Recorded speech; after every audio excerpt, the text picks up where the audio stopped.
भारतीय जनता पक्ष लोकसभेतला सर्वात मोठा पक्ष असला तरी नैतिकदृष्ट्या त्या पक्षाचा पराभव झालेला आहे. याचं साधं कारण असं आहे की भारतीय जनता पक्षाचं बळ गेल्या खेपेपेक्षा, म्हणजे गेल्या खेपेला भारतीय जनता पक्षाला 303 जागा होत्या, त्याच्यापेक्षा या खेपेला ते 65 जागांनी घटलेलं आहे. गेल्या 10 वर्षातला भाजपचा हा सगळ्यात वर्स्ट परफॉर्मन्स किंवा वाईट कामगिरी म्हणता येईल. त्यामुळे वास्तविक नरेंद्र मोदी यांनी ह्यात पराभवाची नैतिक जबाबदारी स्वीकारायला हवी. पण आपण जेव्हा नैतिक जबाबदारी म्हणतो तेव्हा प्रत्येक गोष्ट व्यावहारिकदृष्ट्या शक्य असतेच असं नाही. त्यामुळे आपण तो विषय जरा बाजूला ठेवू.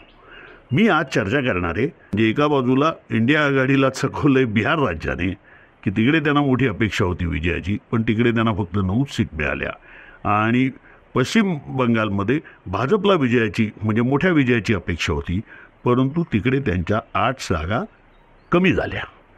ही जी, याला असं म्हणता येईल, ही जी सरप्राईज स्टेट्स आहेत, हे असं का झालं या विषयाची मी थोडक्यात चर्चा करणार आहे. नमस्कार, द सुनील तांबे शोमध्ये आपल्या सर्वांचं स्वागत आहे. मी अर्थातच सुनील तांबे.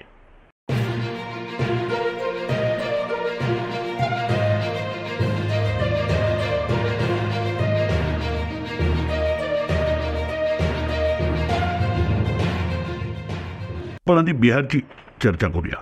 बिहारमध्ये एकंदर जागा आहेत 40. 2019 साली या 40पैकी 39 जागा या भारतीय जनता पक्ष आणि त्यांचे सहयोगी म्हणजे राष्ट्रीय लोकशाही आघाडीतले घटक पक्ष यांना मिळालेल्या होत्या. फक्त एकच जागा ही किशनगंजची, ही केवळ काँग्रेसला मिळालेली होती. तिथून काँग्रेसचे तारिक अनवर हे विजयी झालेले होते. या खेपेला ज्या प्रकारे तेजस्वी यादव यांनी मोठ्या प्रमाणावरती प्रचारही केला आणि त्यांच्या रॅलीजना, म्हणजे त्यांच्या सभांना, त्यांच्या रोड शोजना मिळणारा प्रतिसाद एवढा प्रचंड होता त्यांच्या. आणि नंतर राहुल गांधी यांच्याही, म्हणजे गांधी मैदानावरील सभा असो, पाटण्याच्या किंवा अन्य सगळ्या जागेत, हा इतका प्रचंड होता की सगळ्यांना तसं वाटत होतं, म्हणजे वेगवेगळ्या लोकांना, इव्हन मला असं वाटतं की योगेंद्र यादव यांनी असं म्हटलेलं होतं की बिहारमध्ये याला राष्ट्रीय लोकशाही आघाडीला मोठा फटका बसेल. प्रत्यक्षात बिहारचे निवडणूक निकाल हाती आले तेव्हा भाजपला 12, जनता दल युनायटेड, तो यांचा पक्ष आहे, आपले नितीश कुमार यांचा पक्ष, त्याला 12, लोक जनशक्ती पार्टी ही रामविलास पासवान यांनी स्थापन केलेली आणि आता त्यांचा मुलगा झाला होतो, त्याला 5, राष्ट्रीय जनता दलाला 4, communist party of India Marxist लेनिनिस्टला 2 काँग्रेसला मिळाल्या, 1, आणि हिंदुस्थान अवाम मोर्चा ही जी जीतनराम मांझे यांची पार्टी आहे ती यांच्याबरोबरच आहे, राष्ट्रीय लोकशाही आघाडीबरोबर, रालोआबरोबर, म्हणजे भाजपाबरोबर, त्यांना 1 मिळाली गयेची. आणि अपक्ष म्हणून असलेले पप्पू यादव हे पूर्णिया जिल्ह्यातनं निवडून आले. असा तो एकूण 40 जागांचा हिशेब होतो. आता याच्याकडे आपण समजा नीट बघितलं बारकाईने तर आपल्याला असं दिसतं की ही जी, म्हणजे राष्ट्रीय लोकशाही आघाडीचं जे यश आहे हे उर्वरित बिहारमध्ये, तर राष्ट्रीय जनता दलाच्या नेतृत्वाखालची जी इंडिया आघाडी होती किंवा गठबंधन होतं, याला जो प्रतिसाद मिळालेला आहे हा प्रामुख्याने साऊथ सेंट्रल बिहारमध्ये आहे. म्हणजे आता कॉन्स्टिट्युएन्सीज सांगायच्या तर बक्सर, सासाराम, काराकात, आरा, पाटलीपुत्र, जेहनाबाद आणि औरंगाबाद हे जे मतदारसंघ आहेत लोकसभेचे, हे बिहारच्या, ज्याला असं म्हणता येईल दक्षिण मध्य मतदारसंघ आहेत, दक्षिण आणि मध्य असे. आणि 2 आणखी ईशान्येचे कडचे, म्हणजे अगदी पार टोकाचे, जे जवळपास बंगालला लागूनच आहेत, ते 2 मतदारसंघ आहेत, कटिहार आणि किशनगंज. हे 2, यापैकी कटिहार आणि किशनगंजमध्ये काँग्रेस ही विजयी झालेली आहे. तर बक्सरमध्ये राष्ट्रीय जनता दल, सासाराममध्ये काँग्रेस, त्यानंतर काराकातमध्ये communist party of India Marxist Leninist, म्हणजे माले म्हणतात तिकडे, त्यानंतर आरामध्येही मालेच आहे, आणि पाटलीपुत्र, जेहानाबाद, औरंगाबाद इकडे राष्ट्रीय जनता दलाला यश मिळालेलं आहे. म्हणजे हा जो एवढा पट्टा जो आहे साऊथ सेंट्रलचा, या इथे राजदचा सर्वाधिक प्रभाव दिसतो. उर्वरित बिहारमध्ये का दिसला नाही आहे, तर याच्यासाठी आपल्याला बिहारच्या राजकारणाची एक हे करून घ्यायला लागेल की बिहारच्या राजकारणात 2005 सालापासून यादव विरुद्ध बिगर यादव ओबीसी, बिगर यादव मागास अशा प्रकारचा संघर्ष उभा राहिला. आणि हा यादव विरोधी बिगर यादव मागास संघर्ष जो आहे याचं नेतृत्व हे अर्थातच नितीश कुमार यांच्याकडे होतं. आणि नितीश कुमारांनी त्याच्यामुळे म्हणजे त्या बळावरतीच नितीश कुमार उभे राहिले आणि नितीश कुमारांना पाठिंबा जो काही मिळाला म्हणजे ते अर्थातच काही स्वबळावरती नव्हते, त्यांना भारतीय जनता पक्षाचा आधार होता. आणि याने मिळून कारण या यादव विरुद्ध बिगर यादव संघर्षामध्ये बिगर यादव ओबीसी जे आहेत मोठ्या प्रमाणावरती त्यांची जी जुळवाजुळव केली आणि हा जो संघर्ष आहे बिहारमधला यादव विरुद्ध बिगर यादव हा 2005 साली सुरू झालेला आहे. आणि याच्यामध्ये त्यातलं एक महत्त्वाचं कारण असं आहे की बिहारच्या सर्व लोकसभा मतदारसंघांमध्ये आणि विधानसभा मतदारसंघांमध्येही यादव जातीचं प्रमाण सायझेबल आहे. म्हणजे अतिशय मोठ्या प्रमाणावरती यादव म्हणजे सगळीकडे ते काही बहुमतात आहेत असं नाही, परंतु अतिशय दखल म्हणजे मोठ्या प्रमाणावर ते निवडणूक निकाल प्रभावित करू शकतात अशा पोझिशनला ते असतात. आणि अर्थातच त्यामुळे बिगर यादव जे आहेत हे भाजप आणि जनता दल युनायटेड यांच्या नेतृत्वाखाली एकत्र आले आहेत. आता याच्यामध्ये असं होत होतं की म्हणजे आपल्याला नितीश कुमार तर माहितीच आहे, नितीश कुमारांबद्दल असं म्हटलं जातं ऐसा कोई सगा नाही जिसको इसने ठगा नाही. इतका सर्वाधिक संधीसाधू भारतातला सर्वाधिक संधीसाधू नेता म्हटला तो नितीश कुमार असेल. कारण नितीश कुमारांनी भाजपबरोबरही समझोता केलेला आहे, म्हणजे त्यांच्याबरोबर ते असायचे, त्यानंतर ते राजदबरोबर असं 2दा ते राष्ट्रीय जनता दलाबरोबर गेले, पुन्हा ते भाजपकडे गेले. हे जे आहे मात्र हे जरी वरच्या पातळीवरती जरी होत असलं म्हणजे त्यांची युती वगैरे हे वरती होतं तरी ज्याला असं पण म्हणून ग्राउंड लेवलला म्हणजे जमिनीच्या पातळीवरती किंवा दैनंदिन राजकारणामध्ये यादव आणि बिगर यादव ओबीसी किंवा बिगर यादव आणि बिगर यादव मागासवर्गीय यांच्यामध्ये सतत तणाव राहिला. यादवांच्या वर्चस्वाला हे सगळे बिगर यादव मागासवर्गीय दलित हे सगळे म्हणजे दहशतीखाली असतात त्यांच्या असं दिसतंय. आणि ही मोठ्या प्रमाणात असल्यामुळे त्याच्यामध्ये कसं होतं त्यामुळे तेजस्वी यादव यांच्या सभांना प्रचंड गर्दी होत होती. त्यांच्या रोड शोला असेल त्यांच्या सभांना असेल प्रचंड गर्दी होती. परंतु ही गर्दी बघितल्यानंतर ही प्रामुख्याने ओबीसीची आपल्या ओबीसीमधल्या यादवांची जास्त गर्दी होती. आणि त्यामुळे बिगर यादव जे मागास आहेत हे सगळे मागास समूह हे सगळे त्याची रिॲक्शन आलेली दिसते आणि त्यामुळे ते अधिक हे झाले सजग झाले. आणि त्याच्यामुळे ज्यांना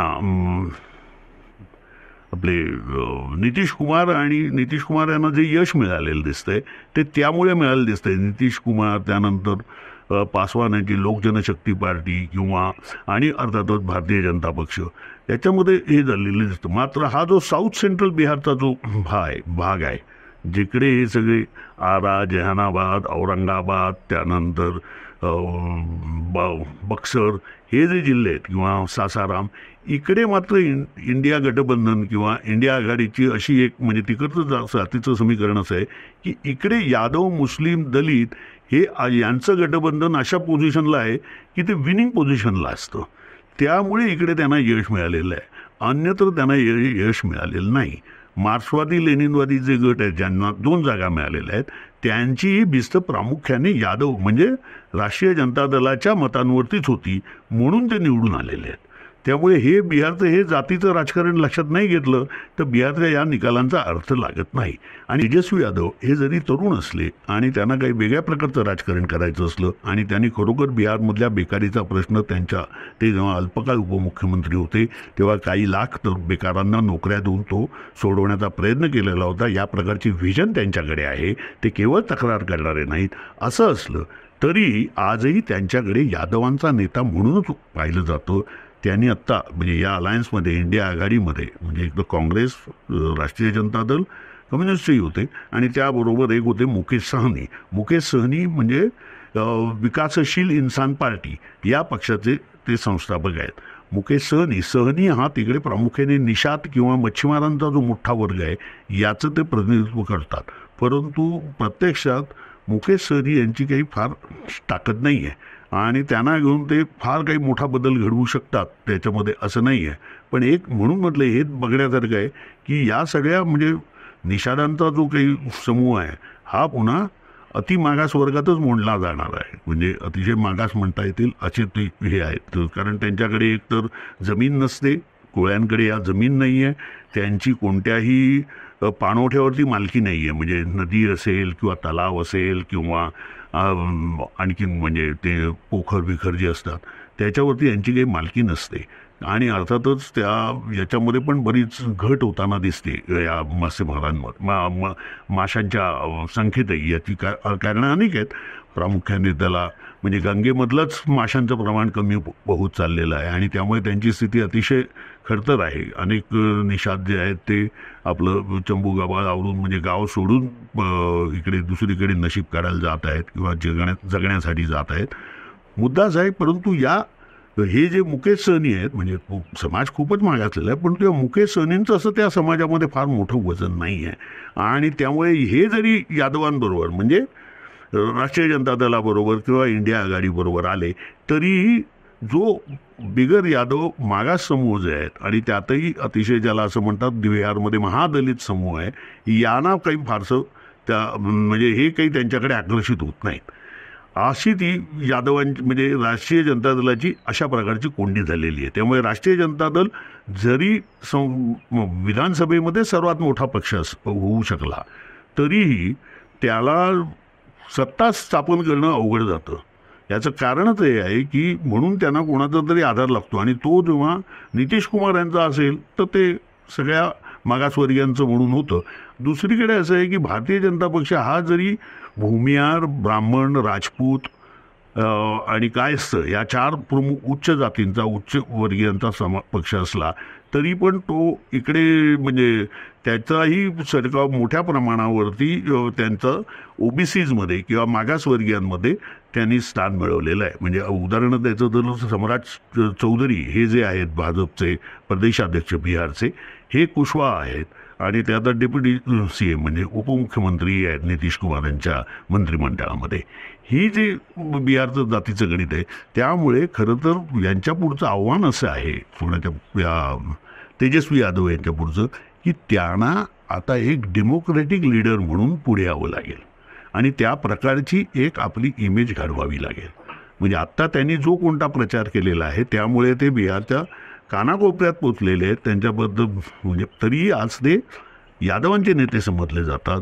हे जे चित्र आहे हे त्यांना बदलायला लागेल, तरच त्यांना काही इकडे बिहारचं मुख्यमंत्रीपद मिळू शकतं आणि त्याच्यासाठी ते प्रयत्नशील असू शकतात. त्यासाठी कदाचित म्हणजे हे आपले जे आहेत नितीश कुमार ही कदाचित म्हणजे त्यांचा पक्षही इकडे येईल अशी शक्यता आहे.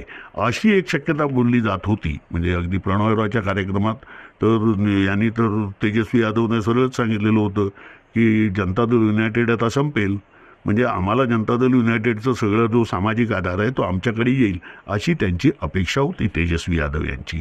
परंतु असं काही घडलेलं नाही. असं काही घडलेलं नाही याचं कारणच हे आहे की यादवांच्या वर्चस्वाबद्दल अन्य मागासवर्गीय आणि जे पिछडे आहेत यांच्यामध्ये प्रचंड शंका आहेत. ते अतिशय साशंक आहेत. हे वर्चस्व समजा स्थापित झालं तर आपल्याला न्याय मिळणार नाही असं त्यांना वाटतं. आणि आपण समजा आता याचा धरला म्हणजे बिहारचा समजा CSDS लोकनीतीचा जो सर्वे आहे त्या सर्वेनुसार जवळपास 63% बिहारमधल्या एकंदर लोकसंख्येच्या 63% लोक हे OBC आणि EBC म्हणजे अन्य मागासवर्गीय आणि एक्स्ट्रीमली बॅकवर्ड म्हणजे अतिशय मागास अशा समूहांची लोकसंख्या जवळपास 63% आहे. आणि बिहारमधला जो सगळ्यात महत्त्वाचा प्रश्न आहे तो म्हणजे बेकारी आणि विकासाचा. या 2 प्रश्नाच्या बाबतीत त्या लोकनीती आणि CDSने जो सर्वे केलेला होता, centre for study of developing societies आणि लोकनीती त्यांची एक ब्रांच म्हणजे त्यांचाच एक भाग आहे हे सगळं करणारा, तर त्यांनी केलेला जो सर्वे होता बिहारमधला त्याच्यामध्ये लोकांनी असं सांगितलं की 36% लोकांनी प्राधान्य दिलं विकासाला आणि 20% लोकांनी दिलं बेकारीला. कारण स्वाभाविक आहे जेव्हा विकास होतो तेव्हाच बेकारी दूर होते.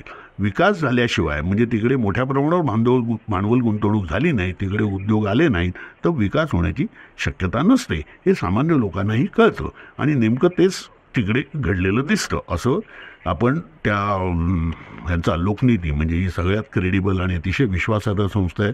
गेली काही दशकं ते निवडणुकीच्या राजकारणाचा अभ्यास करत आहेत. त्यांनी सांगितलेला निष्कर्ष आहे. आणि नितीश कुमार यांच्याबद्दल आपण यांच्यावर कितीही टीका केली, त्यांना संधी साधू म्हटलं वगैरे, ही सगळी टीका बरोबर आहे. पण काही गोष्टी त्यांनी केलेल्या होत्या त्या म्हणजे एक, त्यांनी यादवांचं जे काही वर्चस्व होतं हे पूर्णपणे आपल्या मुख्यमंत्रीपदाच्या काळात मोडून काढलेलं होतं. म्हणजे पहिली 15 वर्ष जेव्हा ते मुख्यमंत्री होते तेव्हा त्यांनी हे मोडून काढलेलं होतं यादव वर्चस्व. आणि या यादव वर्चस्वाचा म्हणजे त्याच्यामधला जो गुंडगिरीचा होता त्या अनेक गुंडांना त्यांनी म्हणजे अनेक बाहुबली होते त्यांना जेलमध्ये पाठवलेलं होतं. आणि बिहारमध्ये कायदा सुव्यवस्था स्थापन केलेली होती.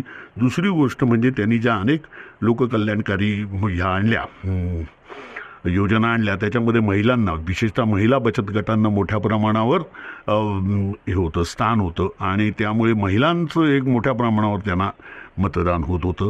तिसरी गोष्ट एक अशी होती की नितीश कुमारांनी यांचा जो फॉर्म्युला होता कर्पूरी ठाकूर यांचा, कर्पूरी ठाकूर एक समाजवादी नेते होते आणि त्यांनी ते मुख्यमंत्री असतात तर त्यांनी ज्या राखीव जागांचं धोरण लागू केलं होतं ते पुढे नेलं. आणि त्यामध्ये मागासवर्गीयांमध्ये मुसलमानांचाही समावेश होता, अनेक मुसलमान जातींचा.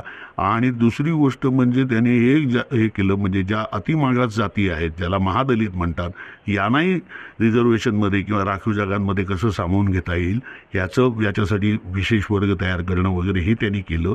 आणि त्यातूनही सगळ्यात महत्त्वाचं म्हणजे मुख्यमंत्रीपदाच्या कारकिर्दीत एकही दंगल होणार नाही आणि मुस्लिम विरोधी कोणतं वातावरण होणार नाही याची त्यांनी खबरदारी घेतलेली होती. त्यामुळे मुसलमान हे काही जे फक्त यादवांनाच मतदान करतात असं नाही, म्हणजे लालू प्रसादांनाच मतदान करतात असं नाही, तर त्यामुळे त्यांनी म्हणजे नितीश कुमारांनी मुसलमानांचा विश्वासही जिंकलेला आहे. हे जे घटक आहेत हे त्यांनी घेतले तर बिहारच्या राजकारणातले जे पेच आहेत ते आपल्याला कळतात. बिहारच्या राजकारणाची दुसरी एक म्हणजे याच्यामध्ये बिहारच्या राजकारणातलं भाजपचं स्थानही काहीसं वेगळं आहे. म्हणजे नितीश कुमारांची जी धोरणं आहेत विशेषतः मुस्लिम समाजाबाबतची, हिंदू एकतेबाबतची आणि मागासवर्गीयांच्या बाबतची, म्हणजे आता म्हटलं त्या म्हणजे बिहारमध्ये त्यांनी भाजपचा विरोध असताना आणि त्यातूनही केंद्र सरकारचा विरोध असतानाही, अर्थात ते तेव्हा राष्ट्रीय जनता दलाबरोबर होते, त्यांनी मागासवर्गीय म्हणजे लोकसंख्या जी आहे ती जातनिहाय लोकसंख्येचा अभ्यास करण्यात आला. जातनिहाय लोकसंख्येचा अभ्यास केला म्हणजे जातनिहाय लोकसंख्या जनगणना करण्यात आली आणि त्याच्यामध्ये प्रत्येक समूहाचं आर्थिक, सामाजिक, शैक्षणिक स्थान काय आहे याचाही अभ्यास करण्यात आला. आणि त्याच्यातूनच ते निष्कर्ष आले की एकंदर लोकसंख्येच्या 63% लोक हे मागास किंवा अतिमागास आहेत. हे त्याच्यातूनच बाहेर आलं. आता हेच का म्हणजे एकेकाळी नितीश कुमार ही मागणी करत होते त्याच वेळेला की राष्ट्रीय पातळीवरती जातनिहाय जनगणना झाली पाहिजे. ह्या मागणीचा ते पाठपुरावा आता करतील का असा दुसरा मुद्दा आहे. CAA किंवा तत्सम जी धोरणं आहेत म्हणजे नागरिकत्व सुधारणा कायदा आणि ज्याच्यामध्ये मुसलमानांचे किंवा अल्पसंख्याकांचे जे सगळे आक्षेप आहेत या संबंधात नितीश कुमारांची भूमिका काय आणि ती आता या नव्या सरकारात ते काय करणार आहेत. त्यामुळे कारण ते नव्या सरकारात काय करणार आहेत एवढ्यासाठीच की आता आज भारतीय जनता पक्षाचं स्वबळावरचं सरकार नाही आहे, तर त्यांना नितीश कुमार आणि चंद्रबाबू नायडू या दोघांना सांभाळून घ्यायला लागतं आहे. त्यांच्याशिवाय सरकार स्थापन करता येत नाही आहे अशी परिस्थिती आहे. आणि नितीश कुमार आणि चंद्रबाबू नायडू या दोघांनाही भारतीय जनता पक्ष विशेषतः नरेंद्र मोदी यांनी नको तेवढा त्रास दिलेला आहे. चंद्रबाबू नायडूंना तर तुरुंगात टाकलेलं होतं. चंद्रबाबू नायडू तर म्हणाले होते नरेंद्र मोदी हे एक कट्टर दहशतवादी आहेत असं आशयाचं म्हणजे असं आशयाचं विधान चंद्रबाबू नायडू यांनी केलेलं होतं. नितीश कुमारांच्या बाबतीतही हेच आहे की नितीश कुमारांना पूर्णपणे नष्ट करण्यासाठी भाजपने कंबर कसलेली होती, परंतु ऐन वेळेला त्यांच्या लक्षात आलं या 2024च्या निवडणुकीच्या वेळेला आणि ते नितीश कुमारांच्याबरोबर गेले आणि त्यांनी नितीश कुमारांना आपलंसं केलं पुन्हा. तरी पण नितीश कुमार आणि नरेंद्र मोदी यांची केमिस्ट्री जुळणारी नाही आहे. म्हणून सुधारित नागरिकत्वाचा कायदा असो किंवा जातनिहाय जनगणना असो किंवा आणखीन केंद्र सरकारातली कोणती पदं मिळवणं असो या संबंधामध्ये नितीश कुमार आता कशा प्रकारे हे करतात म्हणजे बार्गेनिंग करतात, कशा प्रकारे दबाव टाकतात, हे पाहणं खूप अतिशय महत्त्वाचं आहे. कारण त्याच्यामध्ये नरेंद्र मोदींच्या नव्या सरकारची कामगिरी ठरणार आहे. पश्चिम बंगालमध्ये लोकसभेच्या एकूण 40 जागा आहेत आणि 2019 आपण निकाल बघितले तर तृणमूल काँग्रेस, ममता बॅनर्जी यांच्या तृणमूल काँग्रेसला गेल्या खेपेला 22 जागा मिळालेल्या होत्या आणि भाजपला 18 जागा मिळालेल्या होत्या. काँग्रेसला 2 मिळाल्या होत्या मला वाटतं. तर अशा प्रकारे तो याचा म्हणजे हे होतं, म्हणजे 42 जागांचा हिशोब होतो. तर या 42 जागांपैकी यावेळेला तृणमूल काँग्रेसला 29 जागा मिळालेल्या आहेत आणि भारतीय जनता पक्षाला 12 जागा मिळालेल्या आहेत आणि इंडिया म्हणजे काँग्रेसला 1 जागा मिळालेली आहे. म्हणजे राष्ट्रीय भारतीय जनता पक्षाचं जे बळ होतं ते 18वरनं 12वर आलं आहे, 6वरती आलेलं आहे. वास्तविक आपल्याला यावेळेला 30 जागा मिळतील अशी अपेक्षा भारतीय जनता पक्षाच्या नेतृत्वाला होती. म्हणजे बंगालमधल्या 42 पैकी 30 जागा भारतीय जनता पक्ष मिळवेल अशी आकांक्षा आपल्या बंगाल राष्ट्रीय नेतृत्वाला होती. नरेंद्र मोदींनी बंगालमधल्या जवळपास प्रत्येक कॉन्स्टिट्युन्सीमध्ये जाऊन प्रचार केलेला होता. मग ती कदाचित प्रचार फेरी असेल किंवा सभा असेल किंवा या आणखीन काहीतरी जवळपास प्रत्येक भागात ते फिरलेले होते. कारण त्या सोयीसाठीच तो इलेक्शन म्हणजे निवडणुकीचा कार्यक्रमाची आखणीच तशी गेलेली होती ना, 7 फेजमध्ये म्हणजे 60 टप्प्यामध्ये मतदान होण्याची. तर त्याप्रमाणे त्यांनी ते केलं होतं आणि अतिशय लक्षपूर्वक त्यांनी ते केलं होतं. परंतु हे काही यश मिळालं नाही. आता याच्यामध्ये तृणमूल काँग्रेसचे अनेक बडे नेते जे आहेत यांना तुरुंगात टाकण्यात आलेलं होतं. करप्शनचे म्हणजे शाळांच्या ॲडमिशनपासून ते पाठ्यपुस्तकं असतील, त्यानंतर शिधा वाटप असेल, सगळ्या प्रकारच्या कामामध्ये तृणमूल काँग्रेसने केलेल्या भ्रष्टाचाराची प्रकरणं प्रचंड होती आणि त्यामुळे त्यांची प्रतिमा खालवली गेलेली असेल असं यांना वाटत होतं. मात्र यापैकी काहीही घडलं नाही. संदेशखालीचं प्रकरण, जिकडे संदेशखाली हा प्रदेश जो आहे तो जवळपास याला सुंदरबनमधलं ते एक छोटंसं गाव आहे आणि तिकडे शेतकऱ्यांच्या जमिनी हडपण्याचं काम तृणमूल काँग्रेसच्या काही कार्यकर्त्यांनी केलं, म्हणजे स्थानिक कार्यकर्त्यांनी केलं आणि त्याबरोबर ते अतिशय महिलांवरती अतिशय अत्याचारही करत होते, यौन शोषणाचेही त्यांच्यावरती आरोप होते. अशा परिस्थितीमध्ये तिकडची निवडणूक त्या आरोपांमुळे फिरणार अशी शक्यता होती. सीबीआयचे लोक तिकडे गेलेले होते, ईडीने तिकडे ढाक टाकलेली होती. ईडीच्या टीमवरती तिकडच्या स्थानिक तृणमूल काँग्रेसच्या कार्यकर्त्यांनी हल्ले गेलेले होते. असं ते मोठं झालेलं होतं. त्यामुळे तृणमूल काँग्रेसच्या विरोधात जनमत जाईल अशी एक अटकळ भाजपच्या नेतृत्वाला होती. परंतु प्रत्यक्षात असं काहीही घडलेलं नाही. प्रत्यक्षात असं झालं की तृणमूल काँग्रेसला मोठ्या प्रमाणावरती म्हणजे लोकांनी मतदान केल्याचं दिसतं. हे असं का झालं? हा एक मोठा संशोधनाचा विषय आहे. कारण एवढे सगळे आरोप असताना काँग्रेसला फक्त 1च सीट मिळालेली आहे आणि काही प्रमाणात आपण बघितलं तर काही ठिकाणी कम्युनिस्ट म्हणजे CPMने भाजपची मतं खाल्लेली दिसतात.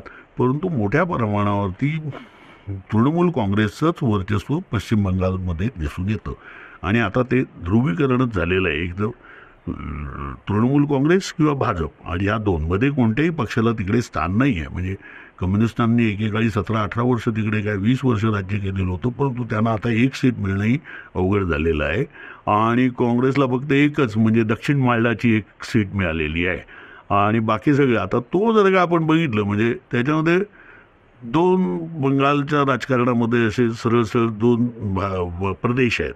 एक आहे तो म्हणजे सब हिमालयन वेस्ट बेंगॉल, म्हणजे जो हिमालयाच्या कुशीतला म्हणजे जो साधारणपणे वरती जो याला लागून आहे ना, आसामला लागून असलेला वेस्ट बेंगॉल आहे.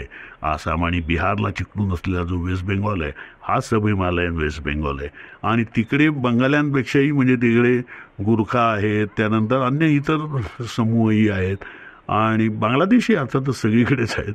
तो जो तिकडचा समूह आहे ते ज्या समूहांना म्हणजे सिलिगुडी वगैरे जे आहेत ना प्रदेश, इकडे भाजपचं जास्त वर्चस्व दिसतं याचं. आणि खालचा जो ज्याला कोर बंगाल म्हणता येईल की जो खरोखर बंगाली भाषकांचा बंगाल असं म्हणता येईल, ज्याला गँजेटिक वेस्ट बेंगॉल म्हणतात किंवा गंगा खोऱ्यातला पश्चिम बंगाल, या गंगा खोऱ्यामध्ये भाजपला केवळ 1, 2, 3, 4, 5, 6 जागा फक्त मिळालेल्या आहेत.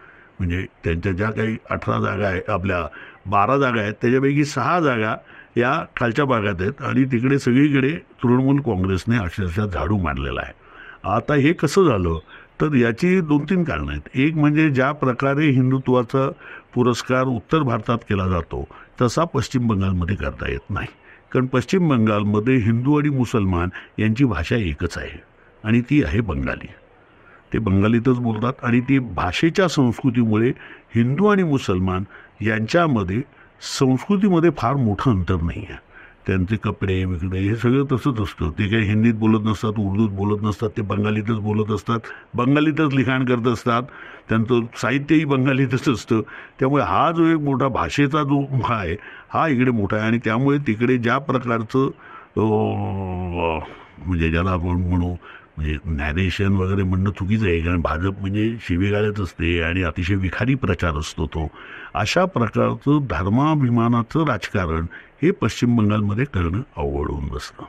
हे एक कारण आहे. दुसरं, पश्चिम बंगालमध्ये एक बंगाली राष्ट्रवाद जो आहे हा अतिशय शक्तिशाली आहे. म्हणजे ज्याला असं म्हणेल त्याला खूपच त्याला बळ मिळतं बंगाली राष्ट्रवादाला, कारण बंगालचं जो राष्ट्रवाद आणि त्याच्याशी भाजप काही मेळ खाऊ शकत नाही अशी एक परिस्थिती तिकडे आहे. म्हणजे त्यामुळेही एक असं होतं तीच. आणि आत्ताही त्यांनी केंद्र म्हणजे ममता बॅनर्जी यांचं मेन हा काय होता फोकस कशावरती होता किंवा मुख्य त्यांनी लक्ष कशावरती केंद्रित केलेलं होतं तर प्रामुख्याने याच्यावरती गेलं होतं की केंद्र सरकार पश्चिम बंगालला सापत्नभावाची वागणूक देत आहे आणि हे सरकार जे आहे ते बंगालचा जी अस्मिता आहे, बंगालचा जो अभिमान आहे, बंगालची जी मान उंच असायला पाहिजे याला छेद देणार आहे. त्याने आपले अमके अमके पैसे म्हणजे जो केंद्राच्या तिजोरीतून जो हिस्सा राज्याला मिळायला हवा तो त्याने रोखून धरलेला आहे. त्यामुळे काही लाख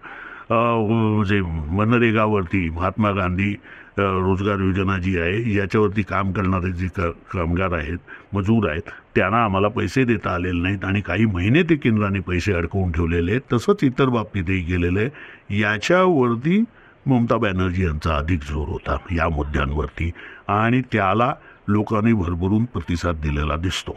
त्यामुळे ममता बॅनर्जीवरती हे जे आरोप होते म्हणजे भ्रष्टाचाराचे तर आरोप आहेतच, परंतु इतरही आरोप जे आहेत सगळे त्यांच्या हिंसाचाराचे आणि त्यांच्या कार्यकर्त्यांच्या गुंडगिरीचे या सगळ्याला एका प्रकारे बंगाली लोकांनी नाकारलं आणि त्यांनी पसंती दिली ती बंगाली राष्ट्रवादाला दिली असं इकडे दिसतं.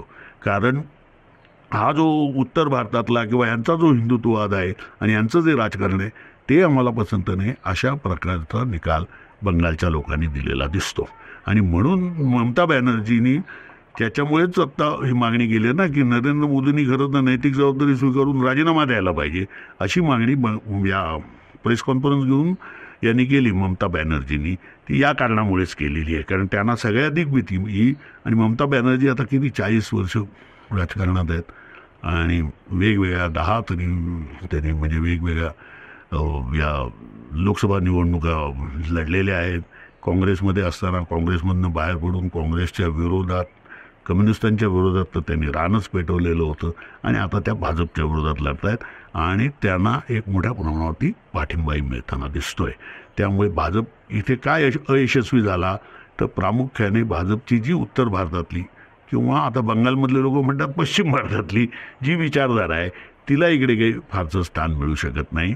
कारण बंगालमध्ये हिंदू मुसलमान नावाचं असं काही भेदाभेद नाही आहे फारसा. म्हणजे भेद आहेत परंतु राजकीयदृष्ट्या असं काही नाही. आणि आज हे यांनी म्हणजे बंगालमध्ये हीच सगळी लढाई होती की भाजपची अशी अपेक्षा होती की काँग्रेस किंवा कम्युनिस्ट हे ममता बॅनर्जी यांच्या पक्षाला मिळणारा जो मुसलमानांचा पाठिंबा आहे हा कमी करतील, पण तसं काही घडलेलं नाही आहे.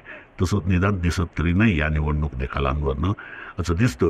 बिहारमध्ये मात्र वेगळं घडलं आहे. बिहारमध्ये हे जे आहेत नितीश कुमार किंवा यांचा लोक जनशक्ती पार्टी पासवान यांची जी पार्टी आहे हे दोन्ही पक्ष जे आहेत हे दोन्ही पक्ष पुन्हा हिंदू मुस्लिम ऐक्याचा पुरस्कार करणारे, हिंदू मुस्लिम दंगे होऊ नयेत यासाठी खबरदारी घेणारे, मुसलमानांमधल्या मागासवर्गीयांना राखीव जागा मिळाल्या पाहिजेत किंवा यासाठी नुसते प्रयत्न नाही तर त्या राखीव जागा त्यांना देण्याचा हे करणारे, म्हणजे त्याची तरतूद बिहारमध्ये सर्वात आधी झाली अशा प्रकारचे आहेत. आणि तिकडे भाजपलाही त्यांचं जे हिंदुत्वाचं राजकारण आहे ते अजून रुजवता येत नाही आहे. त्यामुळे दिसतं असं की ईस्टमध्ये म्हणजे पूर्वेकडे बघितलं तर भाजपला आपलं हिंदुत्वाचं राजकारण बिहार जरी ते आत्ता तिकडे सत्ताधारी असले तरी तिथे आणि बंगाल जिथे ते विरोधी पक्षात आहेत तिथेही रुजवणं त्यांना खूप अवघड दिसतं, अवघड जाईल असं या निकालांवरून दिसतं.